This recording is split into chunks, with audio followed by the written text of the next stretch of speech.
خير أمة أخرجت للناس تأمرون بالمعروف وتنهون عن المنكر. السلام علیکم ورحمۃ اللہ وبرکاتہ۔ بسم اللہ الرحمن الرحیم۔ دعوت و تبلیغ کی 6 صفات سے متعلق منتخب احادیث کے دوسرے باب الصلاۃ یعنی نماز سے حدیث نمبر 61۔ حضرت عقبہ بن عامر رضی اللہ عنہ فرماتے ہیں کہ میں نے رسول اللہ صلی اللہ علیہ وسلم کو یہ ارشاد فرماتے ہوئے سنا، تمہارے رب اس بکری چرانے والے سے بے حد خوش ہوتے ہیں جو کسی پہاڑ کی چوٹی پر اذان کہتا ہے اور نماز پڑھتا ہے۔ اللہ تعالیٰ فرشتوں سے فرماتے ہیں، میرے اس بندے کو دیکھو، اذان کہہ کر نماز پڑھ رہا ہے، سب میرے ڈر کی وجہ سے کر رہا ہے، میں نے اپنے بندے کی مغفرت کر دی اور جنت کا داخلہ طے کر دیا۔ رواہ ابو داؤد۔ حدیث نمبر 62۔ حضرت سہل بن سعد رضی اللہ عنہ روایت کرتے ہیں کہ رسول اللہ صلی اللہ علیہ وسلم نے ارشاد فرمایا، 2 وقتوں کی دعائیں رد نہیں کی جاتی، ایک اذان کے وقت، دوسرے اس وقت جب گھمسان کی لڑائی شروع ہو جائے۔ رواہ ابو داؤد۔ حدیث نمبر 63۔ حضرت سعد بن ابی وقاص رضی اللہ عنہ سے روایت ہے کہ رسول اللہ صلی اللہ علیہ وسلم نے ارشاد فرمایا، جس شخص نے مؤذن کی اذان سننے کے وقت یہ کہا، وَأَنَا أَشْهَدُ أَن لَا إِلَٰهَ إِلَّا اللَّهُ وَحْدَهُ لَا شَرِيكَ لَهُ وَأَنَّ مُحَمَّدًا عَبْدُهُ وَرَسُولُهُ رَضِيتُ بِاللَّهِ رَبًّا وَبِمُحَمَّدٍ رَسُولًا وَبِالْإِسْلَامِ دِينًا، تو اس کے گناہ معاف کر دیے جائیں گے۔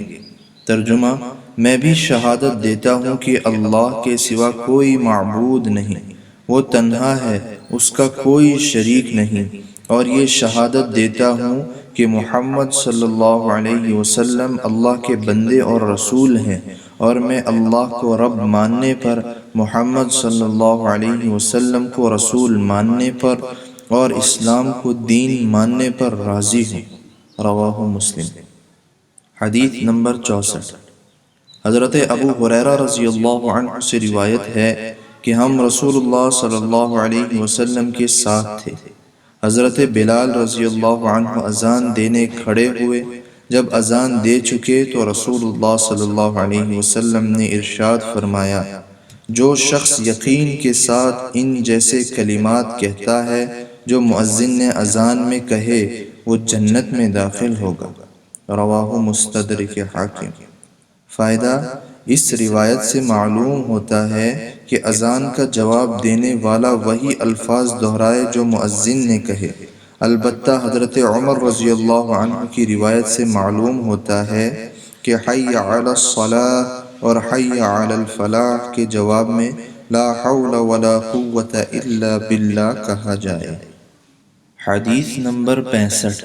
حضرت عبداللہ بن عمرو رضی اللہ عنہما فرماتے ہیں کہ ایک شخص نے عرض کیا، یا رسول اللہ، اذان کہنے والے ہم سے اجر و ثواب میں بڑھے ہوئے ہیں، کیا کوئی ایسا عمل ہے کہ ہمیں بھی اذان دینے والے فضیلت مل جائے؟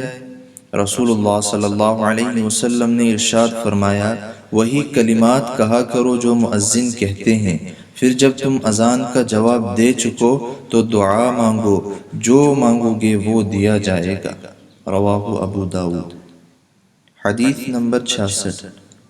حضرت عبداللہ بن عمرو بن عاص رضی اللہ عنہما سے روایت ہے کہ انہوں نے رسول اللہ صلی اللہ علیہ وسلم کو یہ ارشاد فرماتے ہوئے سنا، جب مؤذن کی آواز سنو تو اسی طرح کہو جس طرح مؤذن کہتا ہے، پھر مجھ پر درود بھیجو، جو شخص مجھ پر ایک بار درود بھیجتا ہے اللہ تعالیٰ اس پر اس کے بدلے 10 رحمتیں بھیجتے ہیں۔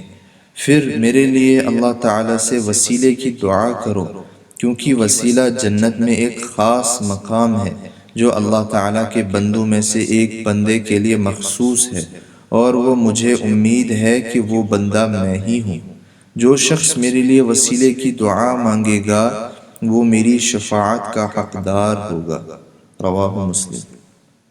حدیث نمبر 67، حضرت جابر بن عبداللہ رضی اللہ عنہما سے روایت ہے کہ رسول اللہ صلی اللہ علیہ وسلم نے ارشاد فرمایا، جو شخص اذان سننے کے وقت اللہ تعالیٰ سے یہ دعا کرے، اللہم رب هذه الدعوة التامة والصلاة القائمة آت محمدا الوسيلة والفضيلة وبعثه مقاما محمودا الذي وعدته انك لا تخلف الميعاد، تو قیامت کے دن اس کے لیے میری شفاعت واجب ہو گئی۔ ترجمہ، اے اللہ، اس پوری دعوت اور اذان کے بعد ادا کی جانے والی نماز کے رب محمد صلی اللہ علیہ وسلم کو وسیلہ عطا فرما دیجئے اور فضیلت عطا فرما دیجئے، اور ان کو اس مقام محمود پر پہنچا دیجئے جس کا آپ نے ان سے وعدہ فرمایا ہے، بے شک آپ وعدہ خلافی نہیں کرتے۔ رواہ بخاری و بیہقی۔ حدیث نمبر 68، حضرت جابر رضی اللہ عنہ سے روایت ہے کہ رسول اللہ صلی اللہ علیہ وسلم نے ارشاد فرمایا، جو شخص اذان سن کر یہ دعا مانگے، اللہم رب هذه الدعوة التامة والصلاة النافعة صل على محمد وارض عنه رضا لا تسخط بعده، اللہ تعالیٰ اس کی دعا قبول فرمائیں گے۔ ترجمہ، اے اللہ، اے اس مکمل دعوت یعنی اذان اور نفع دینے والی نماز کے رب، حضرت محمد صلی اللہ علیہ وسلم پر رحمت نازل فرمائیے اور آپ ان سے ایسے راضی ہو جائیں کہ اس کے بعد کبھی ناراض نہ ہوں۔ رواہ مسند احمد۔ حدیث نمبر 69، حضرت انس بن مالک رضی اللہ عنہ سے روایت ہے کہ رسول اللہ صلی اللہ علیہ وسلم نے ارشاد فرمایا، اذان اور اقامت کے درمیانی وقت میں دعا رد نہیں ہوتی، یعنی قبول ہو جاتی ہے۔ صحابہ کرام رضی اللہ عنہم نے عرض کیا، یا رسول اللہ، ہم کیا دعا مانگیں؟ آپ صلی اللہ علیہ وسلم نے ارشاد فرمایا، اللہ تعالیٰ سے دنیا و آخرت کی عافیت مانگا کرو۔ رواہ ترمذی۔ حدیث نمبر 70، حضرت جابر رضی اللہ عنہ سے روایت ہے کہ رسول اللہ صلی اللہ علیہ وسلم نے ارشاد فرمایا، جب نماز کے لیے اقامت کہی جاتی ہے تو آسمان کے دروازے کھول دیے جاتے ہیں اور دعا قبول کی جاتی ہے۔ رواہ مسند احمد۔